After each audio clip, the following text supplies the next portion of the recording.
Finley Carter pulled her hood tighter over her head, her sneakers already soaked, her purse clutched tight to her chest.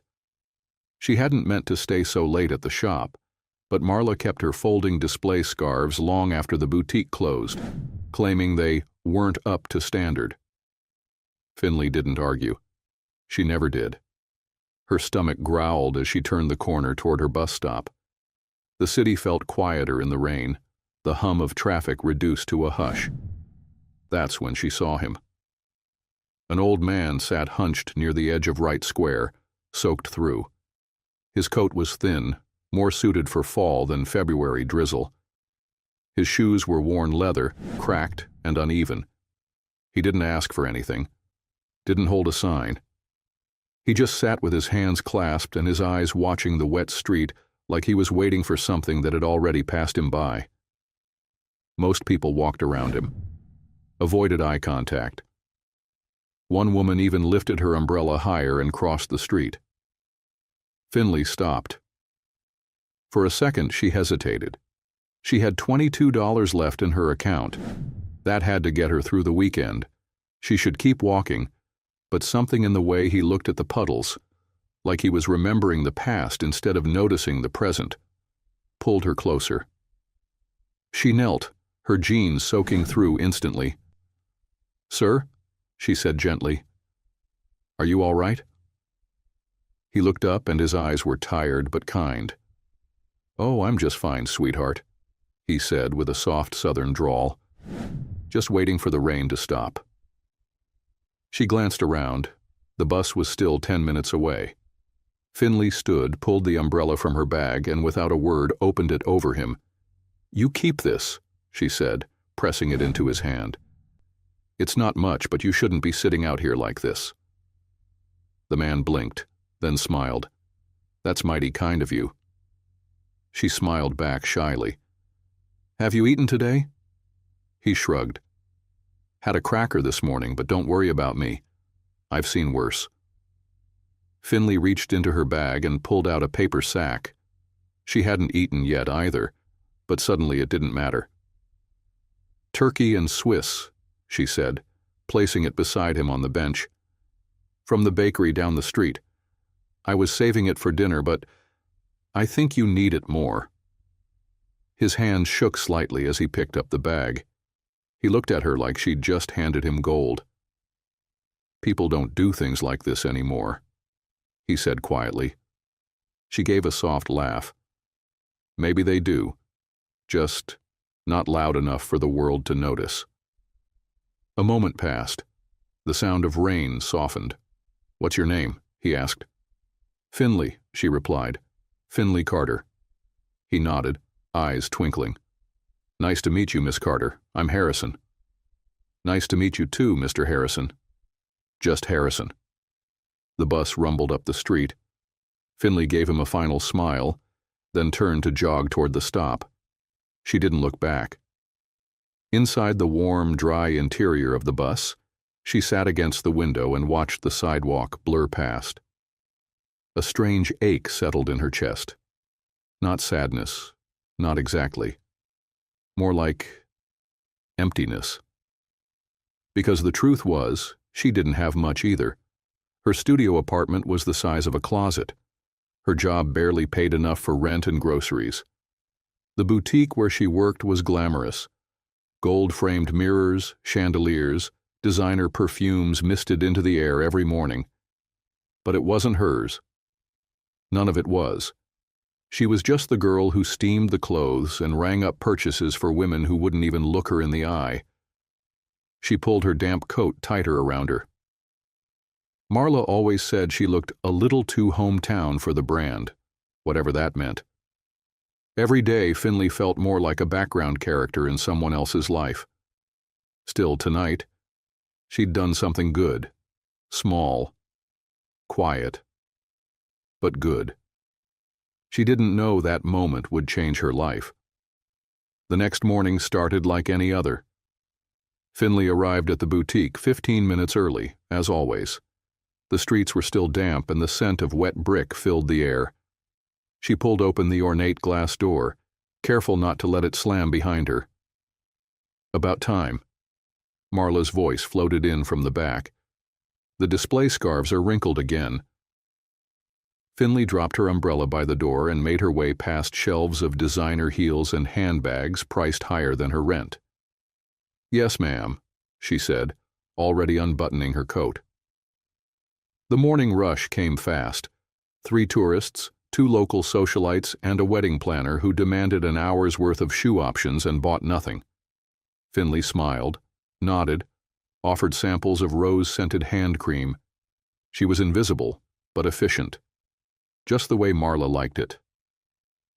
Around noon, the bell over the door chimed again.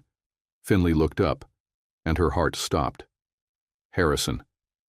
He stood in the doorway, umbrella in hand, hair combed, wearing a clean, if slightly frayed blazer. He didn't look poor, but he didn't look rich either. Just like someone who didn't belong here. Marla's voice snapped from behind a display table. "Sir, I'm afraid this boutique is by appointment only during lunch hours." Harrison smiled politely. "I was hoping to browse." Marla raised an eyebrow. "We specialize in luxury goods, sir. Perhaps something more casual would suit you." Finley stepped forward. "Marla," she said quietly. "I know him." Marla blinked. "Excuse me? He's not a stranger." Marla's expression tightened. "Back room, now." Finley followed her, cheeks flushing with heat. "What are you doing?" Marla hissed. "We have an image to maintain. You can't just let anyone stroll in like it's a public library." "He's not anyone," Finley said, her voice trembling. "He's kind, and he's done nothing wrong." Marla narrowed her eyes. "You're on thin ice already, Finley." Back on the floor, Harrison waited quietly, hands folded in front of him. Finley walked to him, heart pounding. "Can I get you something to drink?" she asked softly. "Tea, if you've got it," he said, smiling again. "I'll see what I can do." She disappeared into the employee lounge and returned with a paper cup, steam curling from the lid. As she handed it to him, their eyes met. "Thank you," he said gently. "For yesterday." She nodded, uncertain of what to say. "You didn't have to stop," he added. "But you did. I just couldn't walk past. I won't forget it." Neither of them saw the black SUV parked across the street, or the man inside it watching the boutique through rain-speckled windows. His jaw was set, his gaze locked. Inside, Finley smiled softly, unaware she had just taken the first step into a world far bigger and far more complicated than she ever imagined. The rain had passed by morning, but Savannah still wore its memory, foggy, fragrant, and heavy with the softness of spring. The boutique glistened in the early light, tall windows framed in polished gold trim, displays rearranged like museum art. Inside, everything was intentional, perfect, expensive, and Finley felt like a wrinkle in a silk sheet. She moved quietly across the floor, smoothing hangers, dusting shelves, pretending not to hear the low murmur of voices near the register. Her name fluttered between sentences, whispered, judged. It had been less than 24 hours since Harrison walked through the door, since she offered him tea and kindness again, this time in front of people who didn't value those things unless they came dressed in designer shoes. Marla had barely spoken to her all morning, just long enough to say, "Management is reviewing your status," before turning away with that smile that wasn't a smile, the kind that made Finley feel like wallpaper. She tucked a loose strand of hair behind her ear and busied herself restocking the jewelry case when the boutique bell rang again. This time, it wasn't Harrison. It was him. Tall, sharply dressed in a dark navy suit, polished shoes that didn't dare touch puddles. His presence walked in before he did. Eric Bennett. Finley had only seen him once, on the cover of a regional business magazine left in the break room. The visionary behind Bennett and Company. The article had called him cold, brilliant, unattached. The kind of man who didn't return phone calls. He scheduled them. Now he was standing 3 feet from her, his blue-gray eyes scanning the boutique like a man inspecting his own house for dust. Her breath caught in her throat. Marla appeared so quickly it was like she'd been summoned by scent.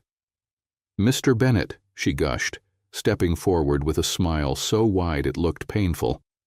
"What a surprise. We weren't expecting—" "I know," he said, voice low, even. "Where's your assistant manager?" Marla blinked. "At lunch. May I help you with something? A private showing, perhaps one of the seasonal looks?" He looked past her, gaze landing directly on Finley. "You," he said. Her heart thudded.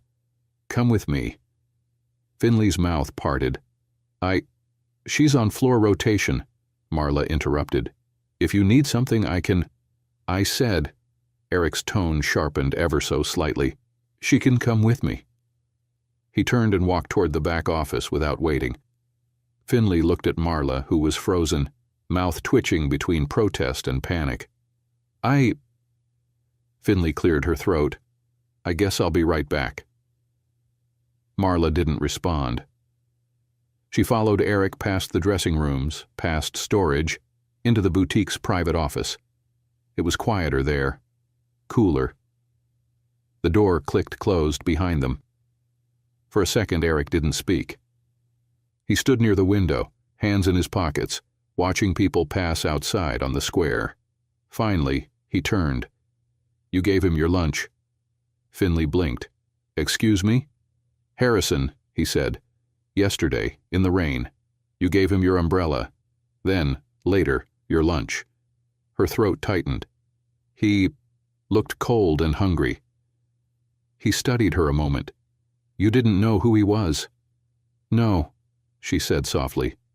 "I just thought he needed kindness." He nodded once, almost to himself. "My grandfather isn't easy to impress, but he mentioned you, twice." Finley didn't know what to say. Her heart raced. She didn't want to say the wrong thing, but she wasn't sure what the right thing was either. "He said you treated him like a person," Eric added, stepping closer, "while my employees treated him like a stain on the floor." Finley looked down. "I'm sorry if that caused any trouble," she said quietly. "It wasn't meant to embarrass the company." "You embarrassed no one," he said. "In fact, you're the only one in this entire building who did the right thing." Her eyes snapped up. "I came here," he continued, "because I wanted to see the woman my grandfather wouldn't stop talking about, the one who gave without knowing she was giving to someone powerful." Finley's face flushed. "I wasn't trying to—" "I know," he said, and for the first time his voice softened. "That's what makes it rare." A pause hung between them. The quiet wasn't heavy. It was full, curious, like the air before thunder. Then Eric reached into his inner jacket pocket and pulled out a simple cream envelope. "I'm inviting you to our headquarters," he said. "Bennett and Company is building a new design line. We're looking for someone with taste and compassion." She blinked, stunned. I work in sales." "Not anymore," he said. "If you accept." Finley stared at the envelope. It looked too elegant to hold anything as wild as opportunity. "I don't know what to say," she whispered. He looked at her, something unreadable in his expression. "Say you'll think about it." She nodded, eyes wide. He held her gaze for a moment longer, then turned and walked out of the office, his footsteps fading into the hum of boutique music and perfume. Finley stood alone, heart pounding, her fingers curling around the envelope like it might disappear. Outside, Marla pretended to fix a display. Her lips were thin, her eyes sharp. Finley stepped past her without a word. Back at the register, she opened the envelope carefully. Inside was a formal invitation, a meeting, 10 a.m. Monday, Bennett and Company headquarters, 4th floor, Design Division. At the bottom, in sharp cursive, E. Bennett. Her hands trembled. Kindness, she thought. That's all it was. That's all it ever was. And now, everything was beginning to change. Monday arrived with a heaviness Finley couldn't quite shake. The sun was out, brushing the sidewalks with gold, and Savannah looked like a city in a dream. Soft light through Spanish moss, storefronts opening one by one. But Finley's fingers trembled as she stood outside the tall glass building marked Bennett and Company. She had ironed her blouse 3 times. Her skirt was borrowed. Her heels, scuffed at the edges, were the only pair she owned. Still, she held her head high, because there was no other way to walk into a world that wasn't made for her. Inside, the lobby gleamed. Marble floors, high ceilings, a chandelier like a frozen storm of crystal. Everything smelled faintly of jasmine and luxury. The receptionist barely looked up. "Name?" she asked. "Finley Carter. I'm here for—" The woman raised a brow. "Oh, you're her." Finley blinked. "Excuse me?" Before the receptionist could answer, a tall man in a sleek gray vest appeared. "Miss Carter?" he asked. "I'm Everett, Mr. Bennett's assistant." The same Everett from the car. He offered a polite smile. "Please, this way." She followed him past corridors of frosted glass and closed doors. Employees turned as she passed, some curious, some whispering. She felt it crawling up her spine. Attention she didn't ask for, didn't want. Everett stopped at a wide double door and knocked once. A voice from inside. "Come in." He opened the door, then stepped aside. Finley entered. Eric stood behind his desk, sleeves rolled, blazer draped over a chair. Sunlight streamed through the floor-to-ceiling windows behind him. He looked up as she walked in, and for a moment neither of them spoke. "You came," he said simply.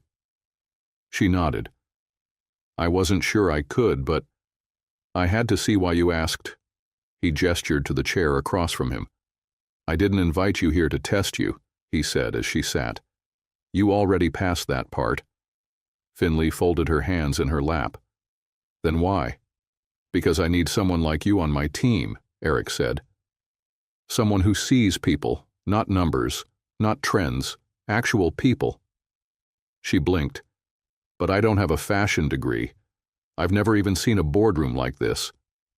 You've worked on the floor. You've talked to customers. You've heard what real women say when they try on clothes. That's more than half my designers can say." Finley hesitated, her voice soft. "I'm just not sure I belong here." He leaned forward slightly. "Neither am I." She looked at him, surprised. "My father built this company from scratch. I inherited it, but most days I feel like I'm just trying not to break it." He leaned back, folding his arms. "My grandfather. He's the only one who reminds me what it's supposed to mean." A quiet beat passed between them. "I think you understand that better than most." Finley exhaled slowly, then nodded. "Okay," she whispered. "I'll try." His lips curled just slightly. "I don't want you to try," he said. "I want you to lead." He reached into his drawer, pulled out a slim folder and slid it across the desk. "This is the concept brief. We're launching a new capsule collection. Something accessible, not just for elite clients. Something real." She opened it, scanning quickly. Mood boards, fabric swatches, target markets. Eric watched her as she flipped pages, her brows furrowing in thought. "This is beautiful," she said. "But it feels cold." He tilted his head. "Go on." She tapped the page with a soft floral pattern. "It's elegant, but it doesn't feel like the women I've helped. Women who wear the same dress to church and their daughter's graduation, who need something that reminds them who they are, not who they're supposed to be." He was silent for a moment. "Exactly," he said finally. "That's what's missing." She looked up, startled. I've had 20 people read that brief. You're the first to say that. A warmth bloomed in her chest. For the first time in a long time, she felt seen, not just as a worker, but as someone who mattered. The door behind her opened suddenly. A woman stepped in, tall, blonde, red lipstick, perfectly painted. "Eric," she said, voice cool as glass. "I didn't know you had company." Finley turned. Anastasia. She recognized her instantly. From the photos, from the boutique whispers. The face of Bennett and Company PR Eric's ex. Eric stood, his expression neutral. "Anastasia, this is Finley Carter. She's joining the design team." Anastasia's eyes narrowed just slightly. "Oh," she said. "That's her." Finley straightened in her chair. Anastasia walked forward, her heels silent on the rug. "Welcome, Finley. I'm sure this must be quite the adjustment for you." Her smile didn't reach her eyes. Finley nodded politely. "It is, but I'm excited to learn." "Of course," Anastasia said, her tone wrapped in velvet. "Well, Eric, we'll speak later?" He nodded. "We will." She turned with a flick of her coat and disappeared as quickly as she came. Finley's pulse was still quick. "I think she hates me," she murmured. "She doesn't know you," Eric replied, sitting again. "That's all." "But she knows you." He looked at her then, the space between them suddenly close. "I don't let many people in, Finley." She swallowed. "You let me in?" "I'm not sure," he said, "but I didn't stop you." Their eyes locked for a second longer than it should have. Then he looked away. "I'll have Everett show you to your workspace. We start tomorrow." She nodded, heart racing. As she walked out, the hallway looked different, bigger, brighter, more dangerous, because now she was in their world. And part of her wondered if the cost of kindness was just beginning. The sound of her heels echoed through the corridor, each step sharp against the polished floor, as Finley followed Everett deeper into the design wing of Bennett and Company. She carried the brief under one arm, the folder still warm from her grip. It wasn't just paper anymore. It was a promise, and that terrified her. "This is you," Everett said, stopping in front of a small, glass-walled office near the back. "Temporary setup, but it has everything you need." Finley stepped inside. The space was modest. Clean desk, a rack of sample garments, mood boards pinned neatly to a cork wall. But to her it felt like walking into a world she'd only ever peeked at through store windows. A canvas waiting for her to leave something behind. Everett gave a courteous nod. "You'll meet the design team tomorrow morning. Eric prefers you review the collection draft tonight." She nodded, watching him disappear down the hall. Alone, she sat. The quiet buzz of the building hummed around her. Phones ringing in the distance, conversations muffled behind closed doors, the low whoosh of elevators rising and falling. The air smelled faintly of fresh fabric and expensive coffee. She flipped open the folder again and began to study. Lines, cuts, color palettes. Everything was beautiful, but it all looked like it belonged in someone else's closet. Museum pieces. Nothing lived in. Nothing that breathed.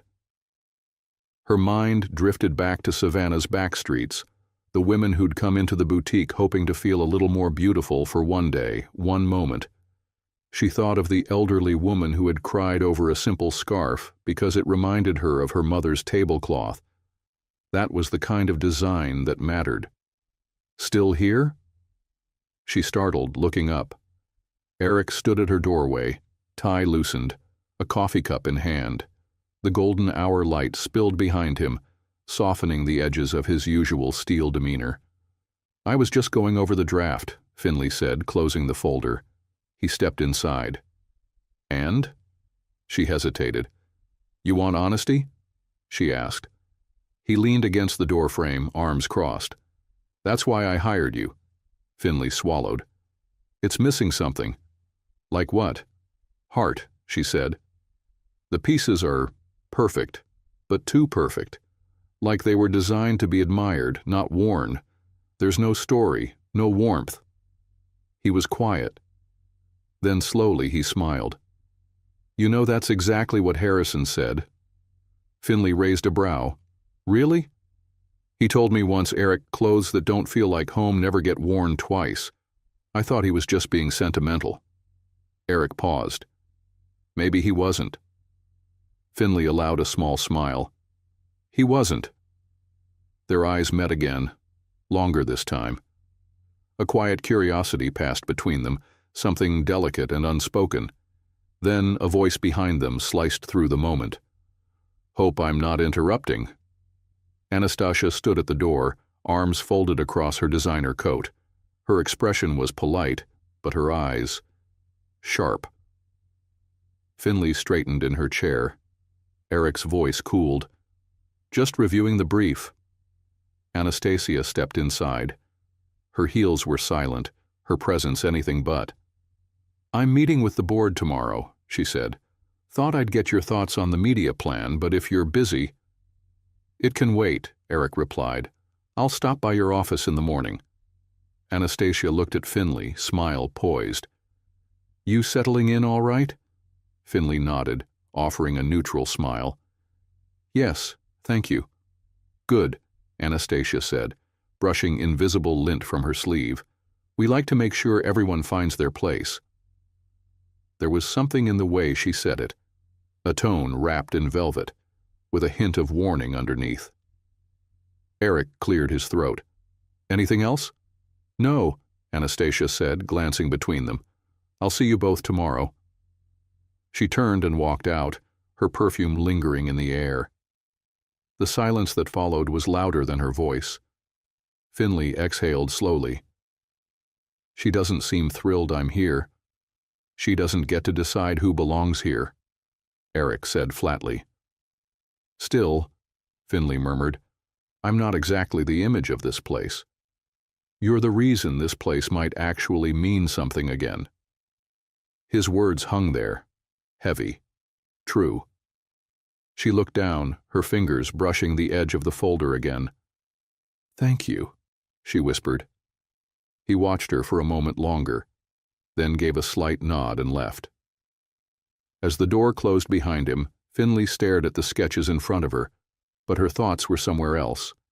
Because no matter how clean the office was, or how kind Eric seemed, or how polite Anastasia pretended to be, she could feel it. A storm was brewing. Not the kind that poured down from the sky, but the kind that brewed quietly behind smiles, behind ambition, behind every compliment that wasn't quite a compliment. And she knew, if she wanted to stay, she'd have to prove she wasn't just a girl who got lucky with kindness. She had to become something more, not louder, not flashier, but undeniable. The following morning, Finley arrived early. So early the lobby lights had barely warmed the marble. She liked it this way. Quiet, no eyes on her, just her and the hum of potential. She had barely taken a sip of her coffee when the elevator doors slid open and Eric stepped out. Phone pressed to his ear, brow furrowed. No, I need the projections by noon, he said firmly. We'll move the meeting if we have to. He spotted Finley and gave her a nod before ending the call. You beat me in, he said, slipping his phone into his pocket. I couldn't sleep, she admitted, offering a small smile. Too many ideas in my head. That's a good sign. He motioned for her to walk with him, and they moved down the hall, the low rhythm of their footsteps echoing in sync. I saw your notes on the draft, he said. You're not afraid to speak up. I'm more afraid not to, she replied, surprising herself with the honesty. Eric glanced sideways at her. Good, because you'll need that. As they reached the design room, he pushed the door open and motioned her inside. The team was already gathering, stylists, junior designers, 2 interns furiously adjusting swatches on a mood board. At the head of the table stood Maribel, head of product, and next to her, Anastasia. Finley's stomach tightened. "Morning, everyone," Eric said, voice steady but unreadable. "Let's keep this quick. We're resetting the tone of this collection. Clean lines, modern textures, but warmth. Something people connect to, not just admire." He turned to Finley. "This is Finley Carter," he said. "She's joining the creative input team. Her perspective comes from the floor, real clients, real feedback." There was a long pause, then a few polite nods. Anastasia didn't nod. She offered a smile that was so calm it made Finley's skin crawl. "How refreshing," Anastasia said smoothly. "An outsider's view.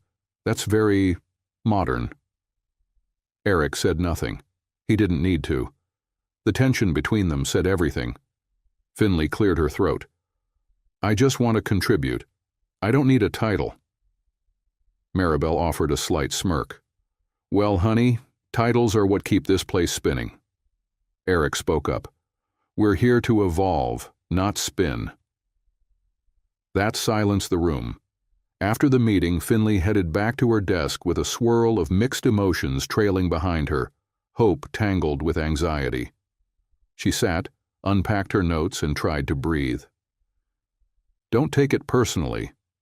She looked up. A woman stood in the doorway, tall, with tight curls and a sharp black pantsuit. Her badge read, "Simone, Inventory Director." "About Maribel and Anastasia," Simone added, stepping in. "They just don't like anything they can't predict." Finley smiled faintly. "I'm starting to get that. You've already done more than most people here do in a month. Don't let them dull your shine." Simone winked and walked off.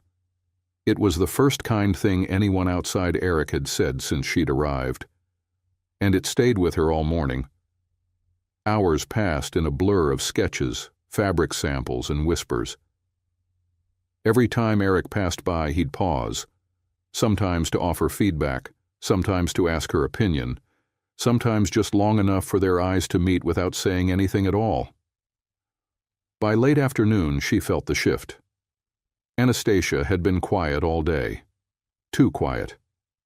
And then it came. Finley was in the break room pouring tea when Anastasia appeared behind her like a shadow. "You're fitting in nicely," she said, plucking a lemon wedge from the tray. Finley turned. "I'm doing my best." Anastasia took a slow sip of her coffee, then tilted her head. "You should be careful." Finley blinked. "Careful?" "Eric doesn't bring people in lightly. When he does, the whole company watches. Everyone assumes it means something." She set her cup down. "Especially when the person is untraditional." Finley's voice was quiet but steady. "If this is about my background—" "It's not about that," Anastasia interrupted smoothly. "It's about perception. You don't have to cross any lines for people to start whispering. All it takes is standing too close in the wrong room." Finley's hands tensed around her mug. "I'm not here for anything but the work." "I hope that's true." Anastasia smiled again, but it wasn't kind. Then she turned and walked away, heels tapping like punctuation marks on the tile. Finley stood there, breath caught. Not because she was intimidated, but because she saw it now. Clear as glass. This wasn't about clothes. It was about belonging, and there were people who would do anything to make sure she never felt like she did. That night, as she rode the bus home, her mind was racing. She had entered this world through kindness. But kindness wasn't enough to stay. She'd have to be sharp, brave, and still, somehow, herself. By the end of her first week, Finley had memorized the rhythm of the fourth floor, the click of heels against polished concrete, the way voices dipped when Eric walked past, the tension that followed Anastasia like expensive perfume. Still, she kept her focus steady, her head down, her heart open. She wasn't here to blend in. She was here to build something. Late Friday afternoon, She stayed behind after the team had filtered out for the weekend. Sunlight stretched across her desk, casting long shadows over fabric swatches she'd been pairing by instinct more than design theory. She was humming quietly to herself, a tune her grandmother used to sing while sewing at the kitchen table, when Eric appeared in the doorway. "You planning on moving in?" he asked, voice casual. She looked up, smiling.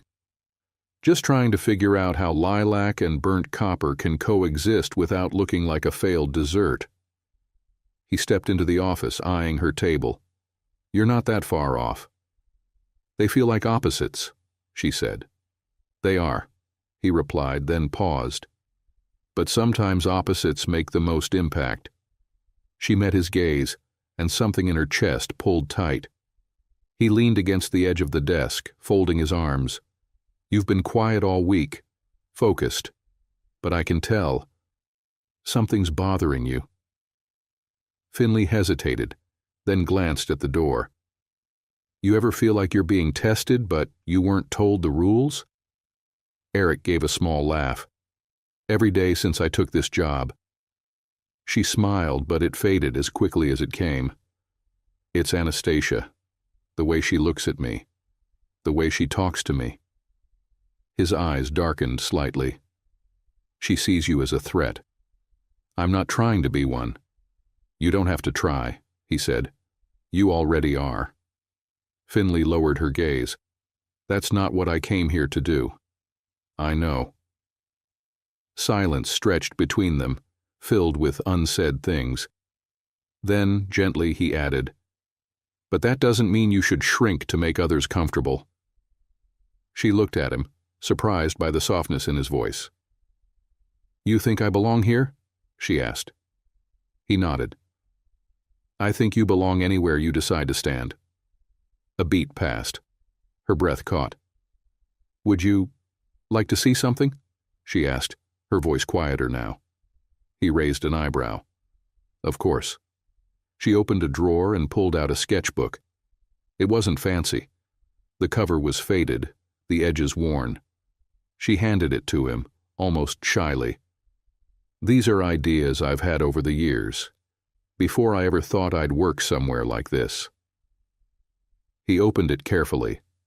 Page after page of pencil sketches, dresses, blouses, coats, all with the same through line, elegance rooted in familiarity. Nothing looked like it belonged on a runway, but each piece looked like it carried a memory. Eric flipped the pages slowly, his brow furrowed, not in critique but in quiet awe. "These are beautiful," he said. "They're not technical," she said quickly. "I never studied fashion formally. I just used to sketch when I got home from work." He closed the book. "They don't need to be technical, they're real. You can't teach that." His eyes lingered on hers. "You've been hiding this?" "I wasn't sure I was allowed to bring myself into this place," she said honestly. "Finley," he said, and her name sounded different when he said it, gentler, weightier. "The only thing that matters in this company right now is bringing it back to life. These sketches do that. You do that." She felt heat rise to her cheeks. She turned, pretending to straighten fabric swatches. Then, quietly, he said, "Would you let me show these to Harrison?" Her heart jumped. "Your grandfather?" He nodded. "He'd appreciate them. And I think you remind him of something he's been missing." Finley bit her lip, considering, then finally nodded.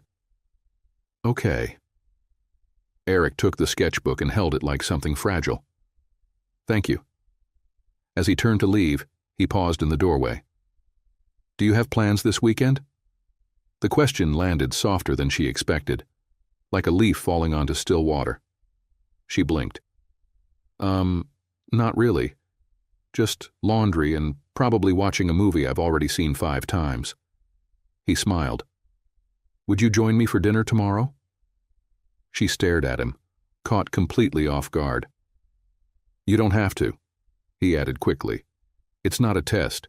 Just Conversation outside the office, no suits, no presentations. She hesitated, then smiled. All right. His smile deepened. Good. I'll text you the place. After he left, Finley sat back down, her chest rising and falling too quickly. She glanced at her phone, as if it might tell her what this meant. But it didn't need to. For the first time since she walked through the boutique doors, it felt like she wasn't just surviving someone else's story. She was starting to write her own. The restaurant sat on the edge of the Savannah River, tucked between weathered brick buildings and glowing street lamps. Its windows were tall, its lights soft, casting golden reflections onto the water below. Finley stood at the entrance, hands smoothing her dress for the third time. It wasn't designer. It wasn't bold. Just a deep green wrap dress her grandmother had sewn for her graduation. But tonight somehow, it felt like enough. She stepped inside. The host greeted her with a quiet smile and gestured toward the back terrace. Mr. Bennett is waiting. Out on the patio, lanterns swung gently in the breeze. Eric sat at a table by the railing, sleeves rolled, no tie. He looked different, still sharp, still composed, but lighter somehow, less guarded. When he saw her, he stood. Finley, he said, and it wasn't just a name, it was a welcome. You clean up all right, she teased. He grinned. So do you. They sat. The table was already set with fresh bread and 2 glasses of sweet tea. I thought we'd start Southern, Eric said, then let the conversation take us somewhere else. She smiled, her nerves easing. Good plan. The waiter took their order, grilled salmon, herb potatoes, lemon greens. Simple, warm, unpretentious. As the plates cleared and the city began to hum with night, conversation flowed easier. They talked about childhoods, hers in a sleepy town with too many churches and not enough bookstores, his in the shadow of expectations. People always think I had it easy, Eric said, leaning back in his chair. But growing up in a house that runs on legacy, you start to wonder if your choices ever really belong to you. Finley tilted her head. So you became the CEO. I became the version of me they'd approve of. She studied him for a moment. And who's the version you approve of? He looked at her, really looked. I don't know yet. But when I'm around you, I think I'm closer to finding out. The silence that followed wasn't awkward. It was full. A breath held between heartbeats. Finley looked out over the river, its surface catching the lights like scattered stars. I used to think success meant becoming someone new, she said. But maybe it's just becoming more of who you were before the world told you to change. Eric's eyes didn't leave her. You're not like anyone I've ever met in this business. I take that as a compliment. It is. She smiled, but her heart was thudding. This was new ground. Dangerous ground, but not in a way that made her want to retreat. After dinner, they walked slowly along the boardwalk. The air was cool, the breeze gentle. Eric kept his hands in his pockets, as if unsure of what to do with them. Do you ever miss before all this? Finley asked. Before the suits, the title, the pressure? Every day, he admitted. But if I walked away, I'd be letting the wrong people win. So I stay. She nodded. Staying isn't weakness. He looked at her. Neither is being kind, but people treat it like it is. A pause. Then, you made an impression on my grandfather, he said. But more than that, you changed the energy in the office. People talk differently now. Even Maribel toned down her snide remarks. I doubt that, she laughed. I'm serious, Eric said. You remind them that this place doesn't have to be cold to be successful. She exhaled slowly. The river shimmered beside them. They stopped beneath an old iron lamppost. The soft light pooled between them. I'm glad you asked me here, she said, voice quieter now. I almost didn't, he confessed. I wasn't sure if it would blur the lines. Finley looked up at him. Maybe the lines were drawn too sharp to begin with. For a moment he looked like he might step closer, but instead he smiled, warm and real. I should get you home. I can walk? I know, but I'd like to take you. She nodded. Back at her apartment building, he walked her to the steps. The night was still, the world holding its breath. She turned to him. Good night, Eric. Good night, Finley. And just before she turned to go, he added softer, I hope tonight felt like yours too. She smiled. It did. Inside her apartment, she stood by the window, watching him disappear down the street. Her phone buzzed. From Eric. Dinner next week? Or sooner? She stared at the message, heart fluttering. This was something real, but real things come with shadows too. Because even as she smiled to herself in the dark, she had no idea what was waiting inside the walls of Bennett and Company, jealous eyes, shifting alliances, and a storm quietly gathering under the surface. But for now, she let herself breathe and believe. Monday morning arrived with a stillness that felt unnatural. The usual buzz on the design floor was replaced with an awkward kind of quiet, like something had shifted just out of sight. Finley stepped off the elevator holding her sketchbook and a cup of black tea, her smile polite as always. But her gut said something was off. People didn't meet her eyes. Whispers fell silent as she passed. Even the receptionist, who normally offered a chipper good morning, looked down instead. Finley paused near her office door, hesitating. Then she saw it. On her desk. An envelope. Cream, heavy stock, the Bennett and Company seal pressed in gold.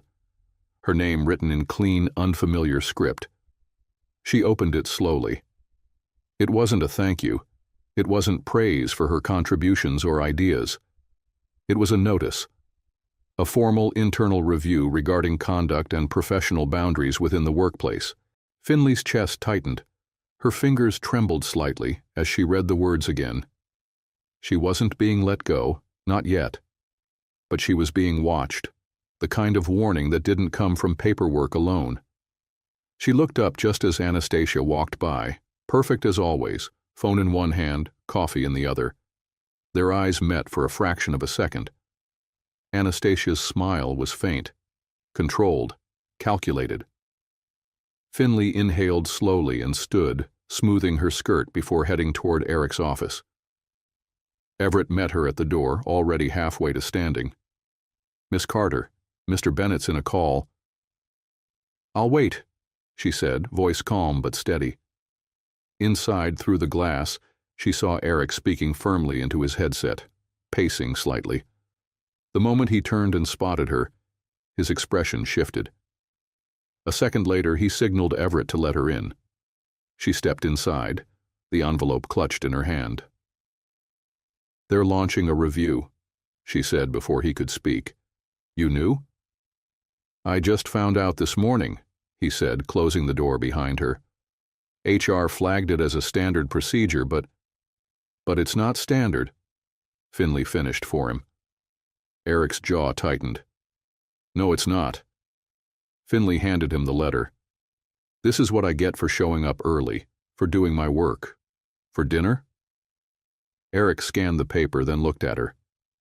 You think this is about us? I think it's about perception, she said. And some people are very good at shaping it. He stepped away, running a hand through his hair. Finley, I never meant to put you in a vulnerable position. This isn't how it was supposed to go. I'm not upset about dinner, she said softly. I'm upset that the minute someone like me starts to rise, someone else makes it look like I don't deserve to. His eyes locked with hers. You do deserve to. That's what's got them scared. A beat of silence passed. I need to know, she said. Are you going to let this happen, or are you going to stand beside me? His gaze didn't falter. "I'm already beside you." She nodded, the breath she'd been holding finally releasing. "Good," she said, "because I'm not going to shrink. Not for this, not for them." A faint smile touched Eric's mouth. "That's the version of you I hoped would walk in here." Later that day, an emergency design meeting was called. The team sat around the conference table, tense. Eric stood at the front, sketchbook in one hand, her sketchbook. "I want you all to see this," he said. "These aren't from a hired consultant or one of our senior designers. These are Finley Carter's designs." He opened the book and held it up for all to see. "These pieces reflect exactly what we've been missing: emotion, function, beauty rooted in story, and they're going to shape the next capsule collection." The room was silent. Then a quiet voice spoke up. "I thought she was under review?" Maribel asked, feigning innocence. "She is," Anastasia added, just loud enough. "And while these sketches are heartfelt, perhaps we should separate creative input from company policy." Eric's gaze hardened. "Finley's review is being handled, but I won't let fear silence real talent." He looked directly at Anastasia. "If anyone has concerns about professional conduct, I suggest they look at their own motivations first." A subtle shift moved through the room. Anastasia's smile didn't move. After the meeting, Finley stood alone in the hallway, arms crossed tightly against herself.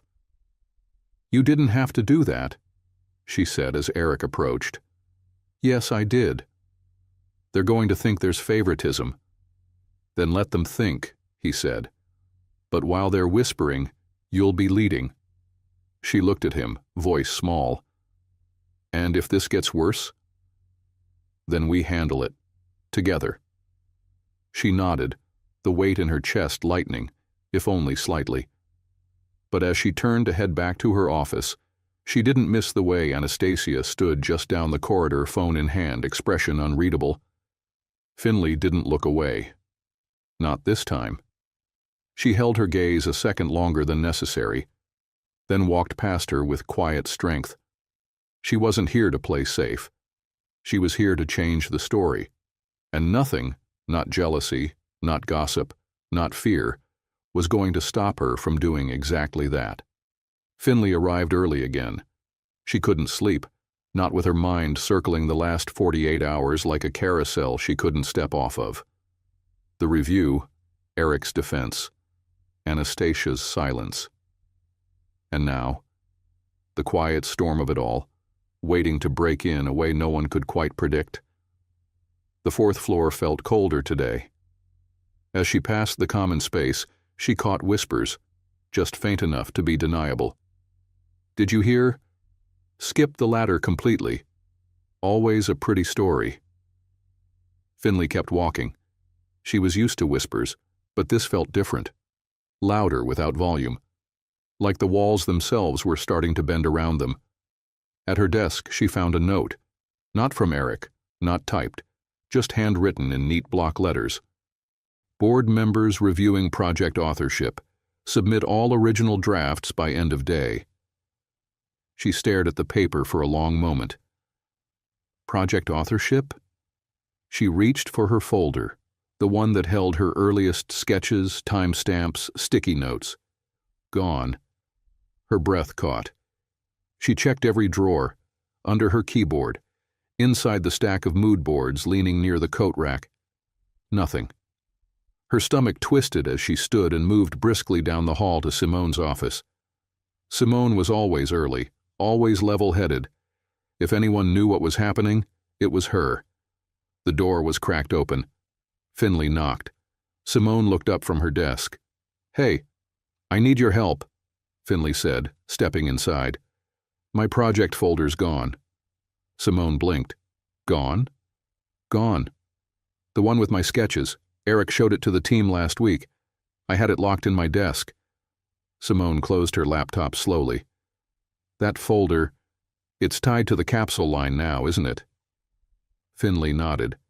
Simone stood. "I'll check internal logs. If anyone accessed your office, it'll be recorded. Stay calm, okay?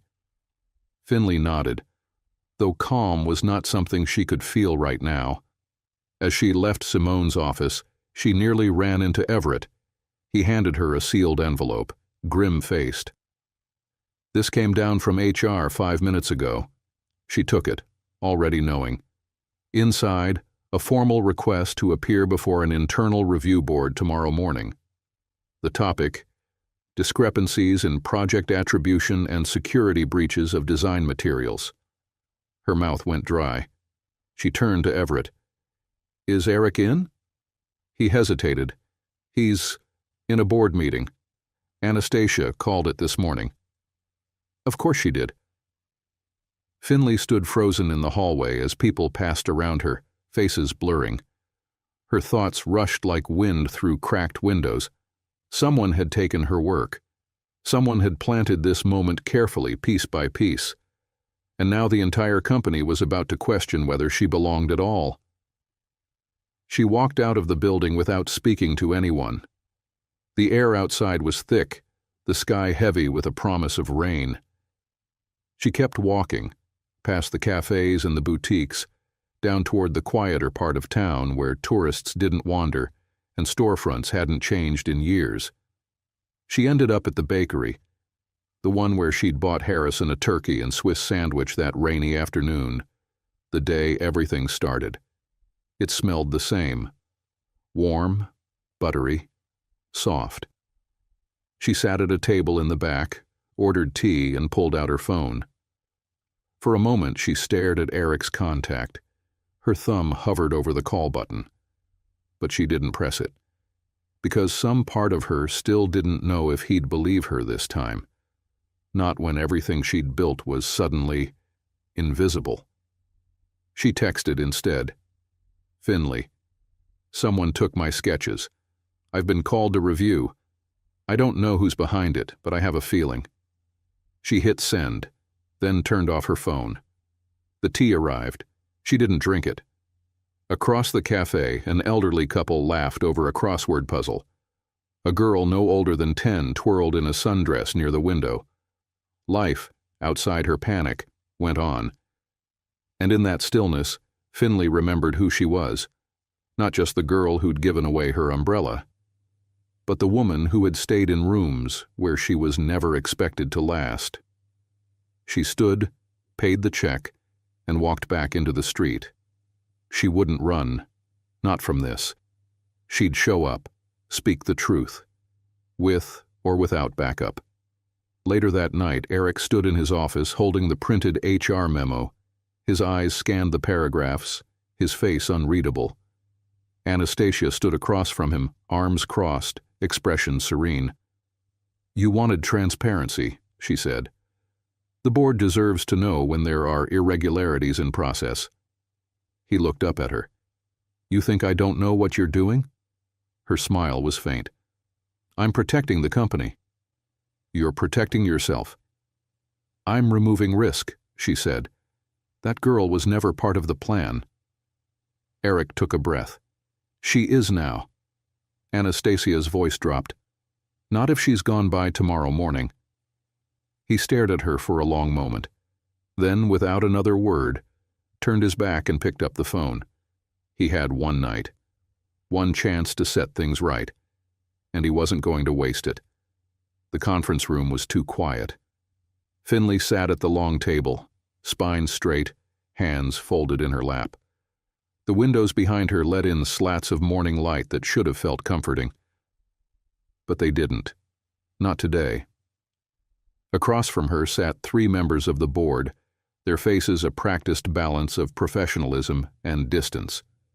Beside them, an HR representative shuffled papers, her voice too neutral as she read the meeting's purpose aloud. Today's session is in response to concerns regarding design authorship, intellectual property management, and internal conduct.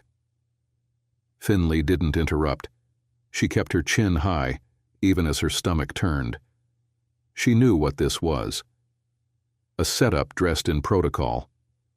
One of the board members leaned forward. Miss Carter, You were asked to submit original drafts tied to the capsule line. As of this morning, we've not received any." "Because they were taken," Finley said quietly. "Someone removed them from my office late Friday." "And you didn't report it immediately?" "I told Simone. She checked the logs, but someone must have bypassed the entry system." The room exchanged looks, the kind of looks that say, "That sounds convenient." The HR rep cleared her throat. "Can you confirm that you are the sole creator of the pieces Mr. Bennett publicly attributed to you?" "Yes," Finley said. "Every sketch was mine. I started them before I ever stepped foot in this building." The door opened. All eyes turned. Eric walked in. Finley's heart jumped at the sight of him, his expression unreadable, but his presence commanding. "Apologies for the delay," he said, nodding to the board. "I asked for a few minutes before decisions are made." The board chair frowned. "Mr. Bennett, we've already begun." "And I'm here to finish," Eric said, setting a folder down in front of them. "May I?" The room went still. The chair gave a curt nod. Eric opened the folder. Inside were copies, scans of Finley's sketches, dated, signed, matched with timestamps from her boutique employee login, going back over a year. "I found these in an archived email she once sent to herself," he said, eyes steady. "It's indisputable. She created them long before she joined this company."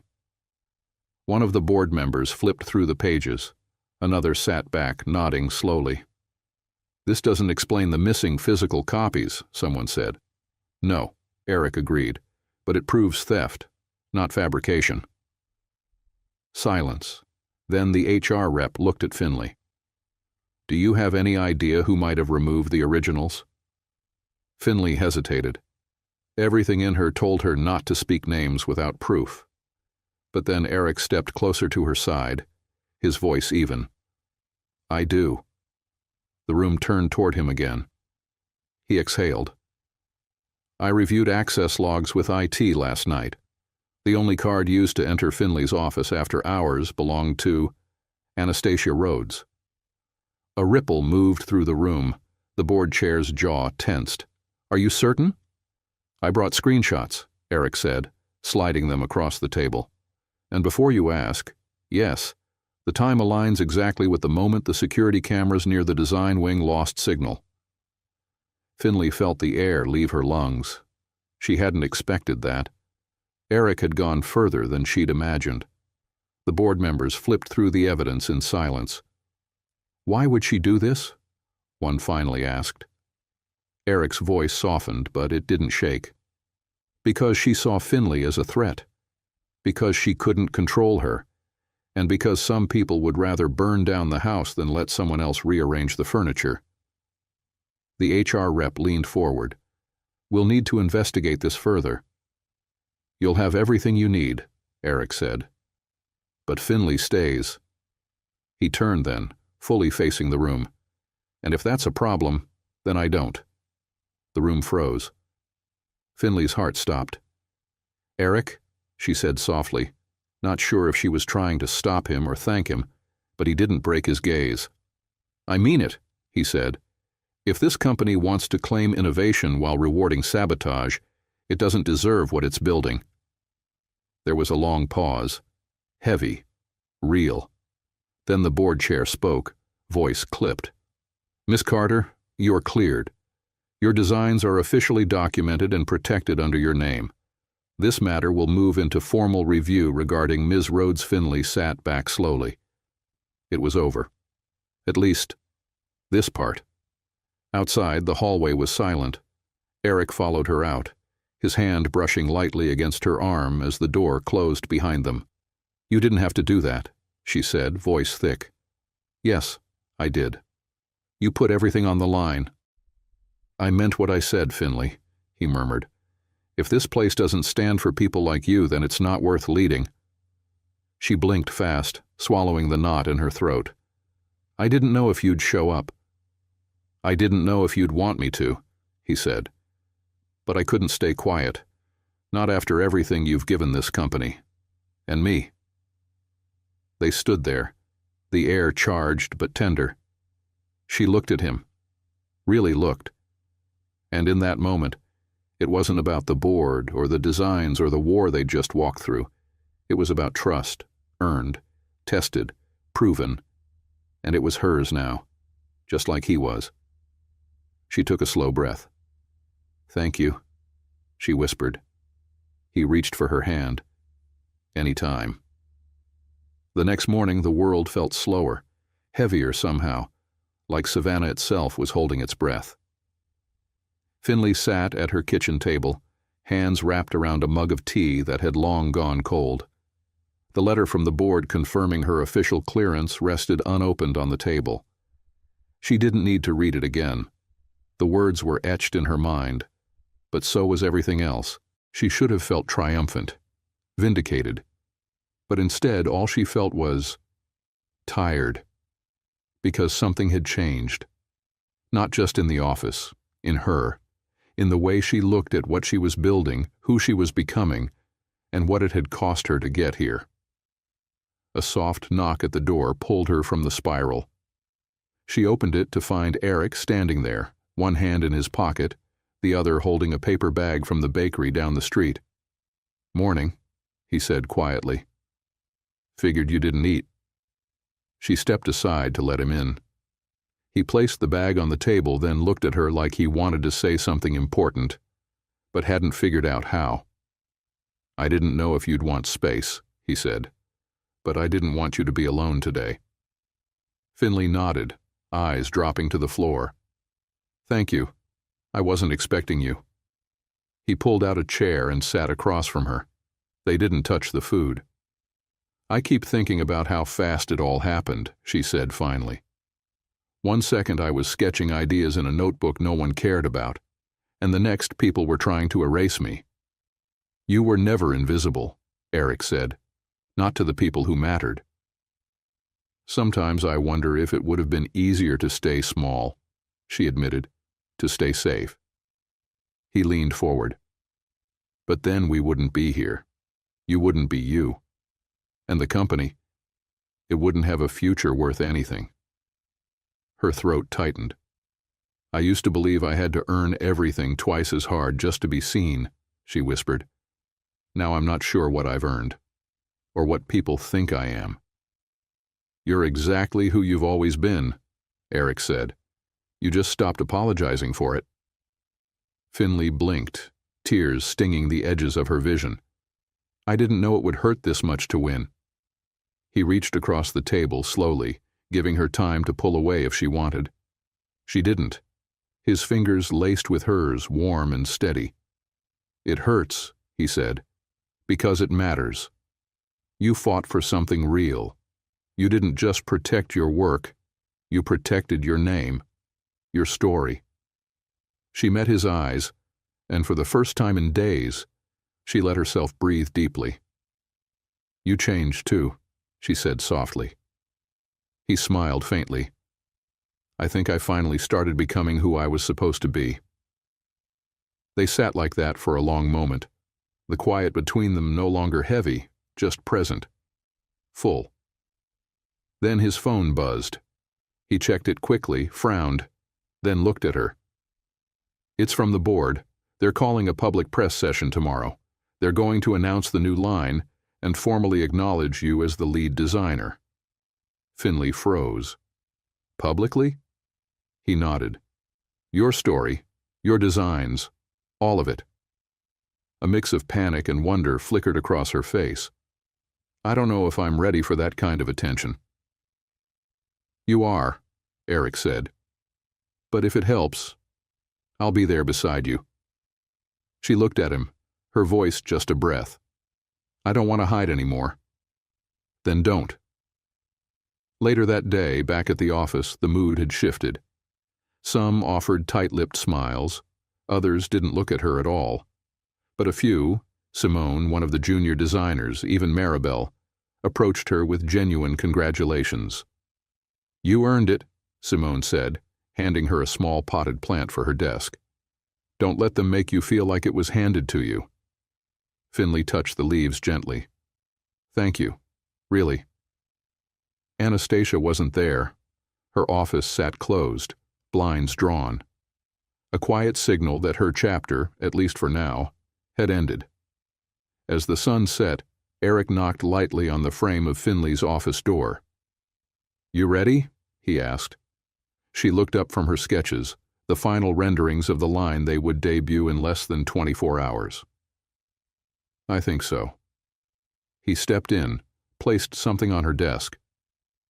It was a photo of her and Harrison, that rainy day on the bench, her handing him the umbrella. Someone had captured it from a nearby storefront camera. Eric must have had it framed. At the bottom, in silver script, start with kindness, finish with truth. She stared at it for a long moment, her chest tightening. Then softly she said, You remembered. I never forgot. Outside, the city glowed. Tomorrow, the world would know her name. But tonight, in this quiet moment, she reclaimed it for herself. Finley Carter. Not just the girl who helped a stranger, but the woman who built something no one could take away. The press conference was scheduled for noon, but by 10:30, the lobby of Bennett & Company was already buzzing. Cameras were being set up. Stylists hustled past with garment racks.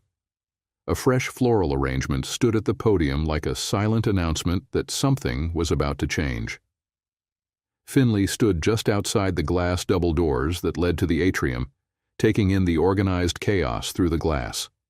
She'd been in the building early, too early, needing the quiet before it filled with eyes and microphones and expectations. She wore a soft blue suit, tailored classic, and borrowed from a collection sample that hadn't gone into production yet. Eric had suggested it, said it made her look like she was already in charge. She wasn't sure what that meant yet, but she appreciated the way it felt. Her reflection stared back at her in the glass, calm on the surface, barely holding it together underneath. I brought reinforcements. She turned to see Harrison walking toward her with a slow smile and a white paper bag in hand. Turkey and Swiss, he said, holding it out like a peace offering. Finley laughed softly, the sound grounding her in a way nothing else had that morning. You remembered. You don't forget a moment that changes everything, he said, especially when it comes with kindness and mustard. She took the sandwich gratefully, holding it like it was more than food. Thank you, she said. I didn't think you'd come today. Of course I came, he replied. This company needed a wake-up call. You were the one loud enough to make it. She smiled, but it faded quickly. What if I'm not what they expect? Harrison leaned in, voice low. Then maybe what they expect is exactly what's been holding this place back. Footsteps approached behind them. Eric, dressed in a charcoal suit, his expression unreadable, but his eyes never left her. They're ready, he said softly. We don't have to do this if it doesn't feel right. Finley looked between him and Harrison, then down at the sandwich still in her hands, and something clicked. She was no longer the girl trying to survive behind a register. She was the reason the brand still had a story to tell. I'm ready, she said. Inside, the atrium buzzed with press and employees. Eric took the podium first, offering a brief statement about growth, direction, the future. But then his tone changed. And this new future, he said, starts with someone who wasn't supposed to be here, at least not by the rules we'd gotten too comfortable following. He looked directly at her then. Someone who reminded us that integrity, vision, and heart matter more than legacy or title. He stepped aside. Finley Carter. Every camera turned, every conversation stopped. Finley walked to the podium, the sound of her heels echoing across the marble like thunder in a church. She took a breath. I didn't grow up in boardrooms, she began. I didn't go to design school. I didn't know the right people.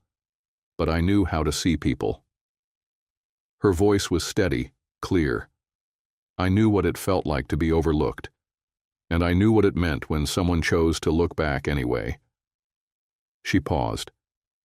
I started sketching clothes because I wanted women like my grandmother to feel beautiful in something they didn't have to explain. I wanted to design for real life, not just runways, and I never imagined those sketches would bring me here. She looked at Eric. At first, I thought this company let me in by accident, but I understand now it wasn't an accident. It was overdue. The crowd was silent. No flashes, just stillness. So, if you're someone watching this who's ever felt like you weren't enough, this is proof that you are. That kindness matters. That honesty can win. She stepped back from the podium as applause broke out. Real applause, not polite. Eric met her at the bottom step. "You made them believe," he said. She turned to him, voice low. "I didn't do it for them." He smiled. "I know." The rest of the day moved in a blur. Reporters asked for quotes. Interns whispered her name with awe. Even Simone teared up when they passed in the hallway. And when the building quieted again, as the sun began to drop behind the skyline, Eric led her to the roof, their quiet place away from the noise. "I meant what I said earlier," he told her. "You don't need a company to prove your worth." She looked out at the city. Maybe not. But now I get to use it to open a door for someone else. Eric stepped closer, voice softer now. "You opened a door for me too, Finley. One I didn't know I'd closed." She turned to him, and this time, when his hand found hers, there were no boardrooms between them. No whispers, no rules. Just two people who had fought for something real. And won. The rooftop was quiet again. The kind of quiet that let you hear the wind moving through trees below, the distant bell of the old cathedral, the soft hum of a city exhaling after a long, breathless day. Finley stood at the edge, her arms resting on the rail, eyes drawn toward the orange-pink skyline. The light painted the buildings in warmth, like the whole city had been softened. Behind her, Eric watched her silently, hands in his pockets. She hadn't said much since the press conference. Just enough to smile, just enough to keep moving. But he knew the silence wasn't emptiness. It was processing. "They want to name the new line after you," he said, breaking the hush. She turned slowly. "What?" "The board," he said. "They were talking about it right after you left. Carter Collection. Has a ring to it." Finley blinked, then gave a soft laugh. "That sounds surreal. You earned it." She looked back toward the horizon. "Maybe, but I didn't get here alone." He stepped beside her. "You didn't have to." Another long pause. This one didn't feel heavy. It just felt honest. "There's still something I haven't told you," she said, voice low. Eric's brow lifted gently. "What is it?" "I almost didn't help your grandfather that day." He tilted his head. "I was late. My manager was always waiting for a reason to get rid of me, and I was down to my last few dollars." She paused, then added, "I almost kept walking." Eric's voice softened. "But you didn't." "No," she whispered, "because something told me to stop, to see him. I didn't do it for anything, but I keep wondering, if I had walked past him, would any of this have happened?" Eric was quiet for a moment, then turned toward her. "It still would have found you." She looked at him. "People like you," he said. "People who lead with grace, who show up even when no one asks them to. That kind of light doesn't stay hidden. It finds its way, eventually." Her chest tightened. She hadn't realized she needed to hear that until it was said out loud. "And what about you?" she asked. "Would you have still found your way if I hadn't come into your world?" He smiled faintly. "I didn't know I was lost until you showed up." They stood close now, the distance between them small. Earned. Eric reached into his coat pocket and pulled something out, small, wrapped in tissue. "I was going to wait," he said, "but I've never been great at following timelines." Finley's brows furrowed as she gently unwrapped it. Inside was a brooch, gold, delicate, in the shape of a magnolia. She gasped softly. "This belonged to my grandmother," Eric said. "She passed it to my mother, and she gave it to me with one request. Give this to someone who leads with kindness before ambition." Finley held it carefully in her palm, the weight of it far more emotional than physical. I can't accept this," she said. "You already have," Eric replied. "You just didn't know it." Her throat tightened. "It's beautiful." "So are you." Their eyes locked, not just in admiration, but in understanding, in gratitude. He reached out slowly, brushing a loose strand of hair behind her ear. "I don't want this to be just a chapter in your story," he said softly. "I want to be part of all of it." Finley's eyes glistened. "Then don't stand on the sidelines." "I'm not." And this time, when he leaned in, she didn't hesitate. The kiss was soft, honest, the kind that doesn't ask for applause or spectacle, the kind that speaks of quiet commitments and 1,000 unsaid promises. When they pulled apart, the city below kept moving, but time felt still. Finley smiled, hand still holding the brooch close to her chest. "I guess this is what happens when you lead with your heart," she said. "No," Eric whispered. "This is what happens when you refuse to let the world tell you who you're allowed to become." And in that moment, under the fading sun and soft gold light, they didn't just feel like the ending of something, they felt like the beginning. The following week passed like the last page of a novel being written in real time. Quiet, delicate, but full of weight. The press had quieted, the office had steadied, and yet something in the air still buzzed with anticipation, like the story wasn't quite finished. Finley sat by the large window in Eric's private office, legs curled beneath her, flipping through swatches for the next phase of the Carter collection. Morning sunlight flooded the room. The world outside looked softer than it had in weeks. Eric stood near the bookshelf behind her, holding a cup of coffee he'd forgotten to sip. He wasn't watching the city. He was watching her.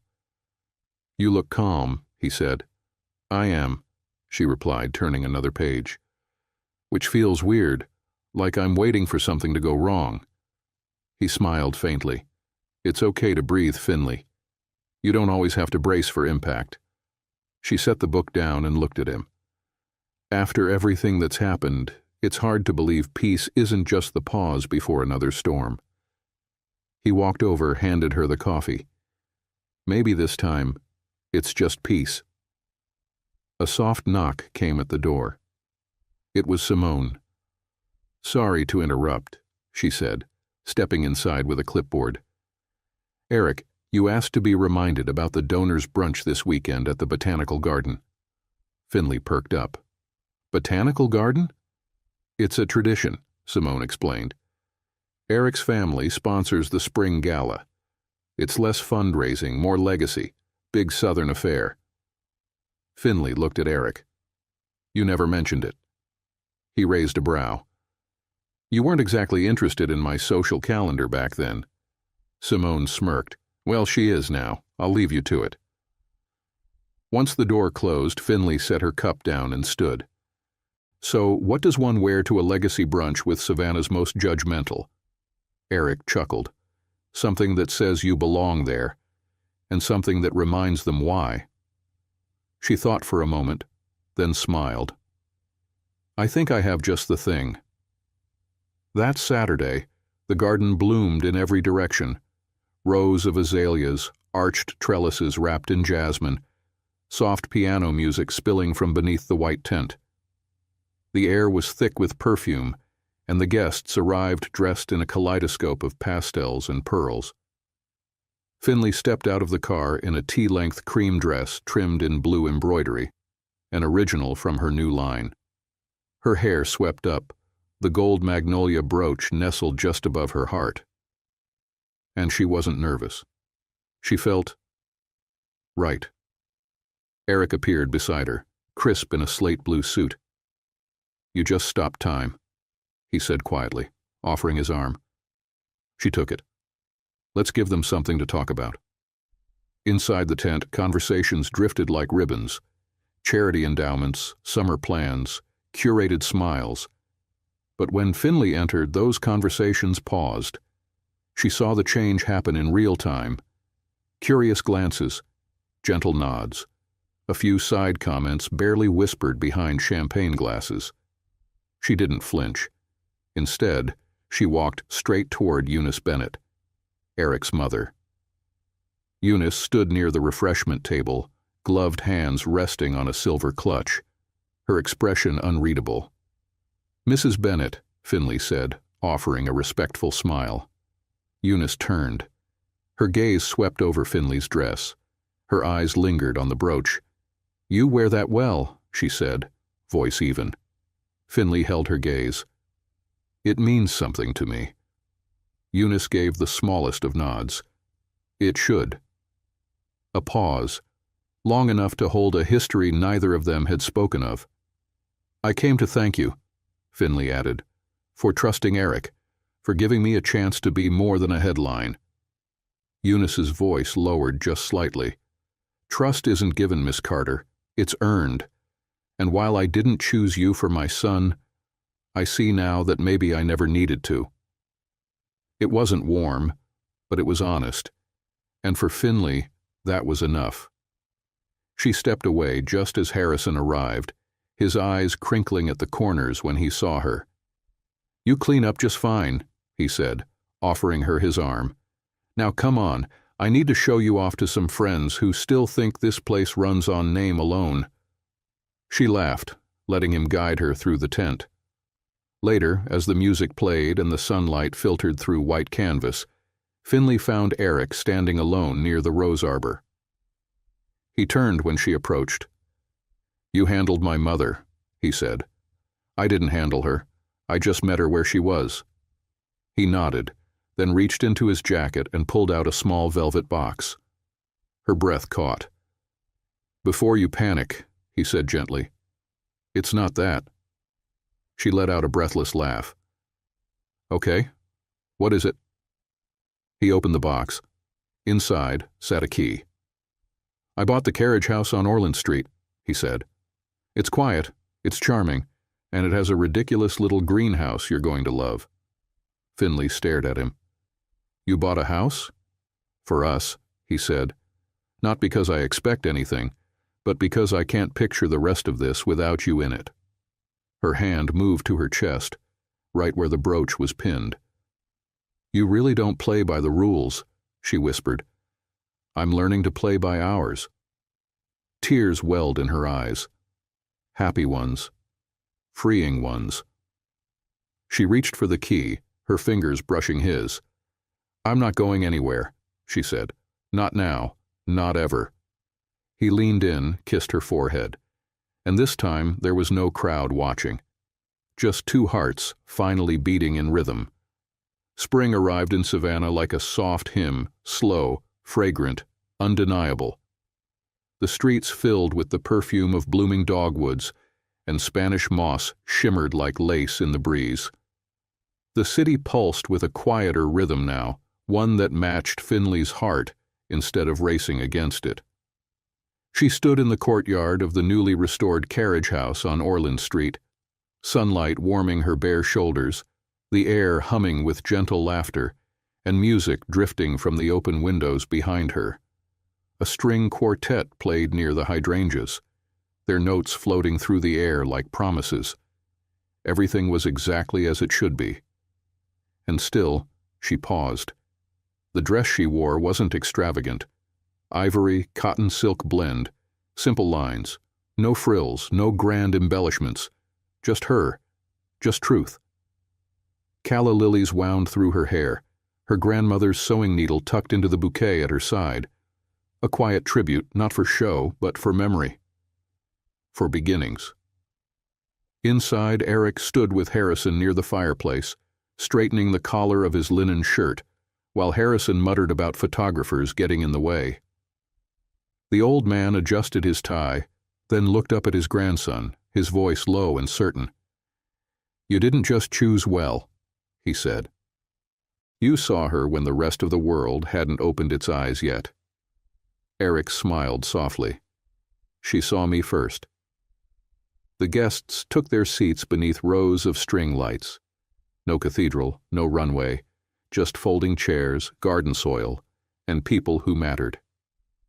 Simone sat near the front, dabbing her eyes with a cloth napkin and whispering, "If he cries, I'm crying.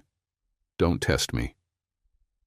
A row behind her, even Eunice wore a slight smile, a hint of something thawed and quietly hopeful. As Finley stepped into view, everything stilled. Even the birds seemed to hush. Eric's eyes found hers. No nerves, no tension, only awe. They didn't speak as she reached him. They didn't need to. Her hand slid into his, fingers curling against his palm like she'd done it 1,000 times. The officiant's voice was kind, brief. He spoke not of riches or grand beginnings, but of seed planting, of humility, of the quiet beauty in choosing each other daily. "I do," Eric said without hesitation, voice clear and low. Finley looked up at him. Her heart didn't race. It didn't flutter. It anchored. "I do," she replied. There was no applause when they kissed. Only the sound of the wind moving through the trees and 100 held breaths releasing all at once. Later, as the sun dipped below the trees and fireflies began to flicker along the hedges, Finley wandered back to the garden's edge, with Harrison by her side. He held a glass of sweet tea and wore a boutonniere stitched with the same thread from her grandmother's needle. "You gave this company something it forgot how to chase," he said. "Not fashion, not press, but purpose." She smiled. "You gave me the first chance." He shook his head. "You gave yourself that. I just made sure they noticed." They watched the dance floor from a distance, Simone twirling with a surprisingly graceful Everett, Eric slow dancing with his mother, a warmth between them that hadn't existed months ago. Finley exhaled deeply. Harrison looked at her. "What are you thinking?" She thought for a moment.